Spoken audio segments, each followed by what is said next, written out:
Bonjour à tous, bienvenue dans cette nouvelle session, dans cette nouvelle vidéo. L'objectif de cette nouvelle vidéo est de parler de la tenue, des vêtements, du choix en fait de nos vêtements.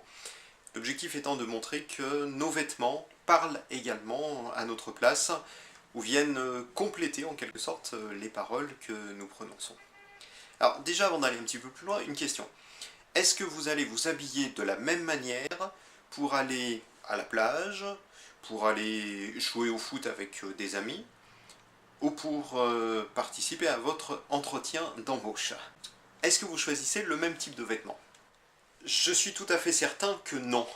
En fait, vous n'allez pas choisir la même tenue. Cela signifie une chose, cela veut dire que notre manière de nous habiller, notre tenue, le choix de nos vêtements, c'est quelque chose qui va être variable en fonction des circonstances dans lesquelles nous nous trouvons.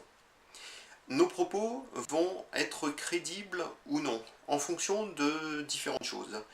La première chose en fonction de laquelle ils vont être crédibles, c'est bien sûr notre conviction, notre manière de les exprimer.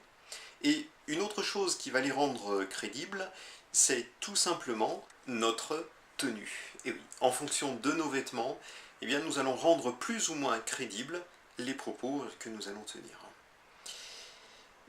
C'est en fait notre crédibilité qui est en jeu lorsque nous choisissons nos vêtements. Pas simplement la crédibilité de nos propos, mais aussi notre propre crédibilité en tant que personne, ou en tant que représentant peut-être de notre entreprise, l'entreprise dans laquelle nous travaillons.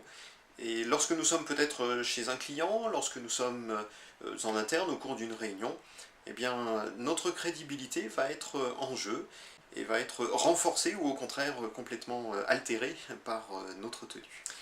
Alors mesdames, jupe, robe ou tailleur pantalon? Messieurs, cravate ou pas cravate? Bien, d'une manière générale, c'est à vous de choisir.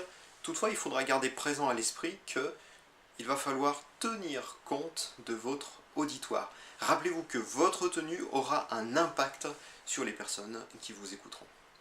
Alors, dans notre formation sur la prise de parole en public, nous allons rediscuter de tout cela. Alors l'objectif, c'est pas de faire un défilé de mode pour déterminer quelle est la tenue qu'il faut et la tenue qu'il ne faut pas. Nous allons plutôt essayer de dégager des grands principes auxquels il nous faudra réfléchir et qui nous aideront à garder toute notre crédibilité lorsque nous prenons la parole en public. A très bientôt, je vous souhaite une bonne fin de journée. Au revoir.